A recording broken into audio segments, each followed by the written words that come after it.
சட்டத்திற்கு விரோதமாகவும் அடிப்படை மனித உரிமைகளை கேள்விக்குள்ளாக்கும் வகையிலும் தற்பொழுதும் வலுவில் உள்ள பயங்கரவாத தடை சட்டத்தின் கோரமுகத்தினை நேரடியாக அனுபவித்த மக்கள் என்ற அடிப்படையில் முன்மொழியப்பட்டுள்ள பயங்கரவாதத்திலிருந்து அரசை பாதுகாக்கும் சட்ட வரைப்பினை மீளப்பெறவும் பயங்கரவாத தடை சட்டத்தினை நீக்கவும் எந்தவொரு பயங்கரவாத தடுப்புச் சட்டமும் தேவையில்லை என சாவகச்சேரி நகர சபையில் தீர்மானம் நிறைவேற்றப்பட்டுள்ளது.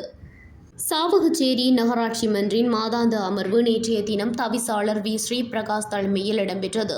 இதன்போது உப தவிசாளர் ஜி. கிஷோர் புதிய பயங்கரவாத தடை சட்டம் தொடர்பான பிரேரணையினை சபையில் முன்வைத்து உரையாற்றினார்.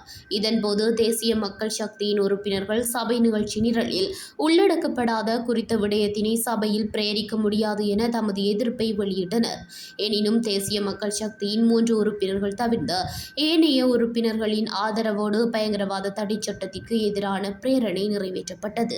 பயங்கரவாத செயலாக பிரிவு 3 கீழ் 1 C-யில் வரைவிலக்கப்படுத்தப்பட்டுள்ளது. ஜனநாயக நாடொன்றில் தேர்வு செய்யப்பட்ட அரசாங்கத்துக்கு சரியானதொன்றிற்காக அழுத்தம் கொடுத்தல், அதற்காக போராடுதல் என்பவை ஜனநாயக உரிமைகளாகும். ஆனால் புதிய வரைவு ஒருவரை கைது செய்தால் பிணையின்றி ஓராண்டு வரையும், நீதிமன்ற ஒப்புதல்களுடன் 2 ஆண்டுகள் வரையும் தடுப்பு காவலில் வைத்திருப்பதற்கு அதிகாரம் அளிக்கப்பட்டுள்ளது.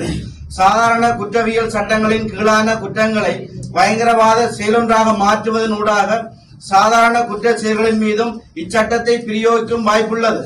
தெரிவு செய்யப்பட்ட சபை என்ற அடிப்படையிலே இந்த புதிய பயங்கரவாதத்தில் இந்த அரசை பாதுகாக்கும் சட்டமூலத்தை கொண்டு வருவதற்கு எங்களுடைய இந்த சாவகச்சேரி நகராட்சி மன்றம் ஏகமனதாக இந்த சட்டத்தை எதிர்க்கின்றது என்ற ஒரு தீர்மானத்தை இன்றைய தினத்திலே நான் சபையிலே முன்மொழிகின்றேன். இதை அனைத்து உறுப்பினர்களும் ஏற்றுக்கொண்டு இந்த சட்டத்தை நாங்கள் எதிர்க்க வேண்டும் என்ற ஒரு தீர்மானத்தை இன்றைய தினம் கொண்டிருப்போம்.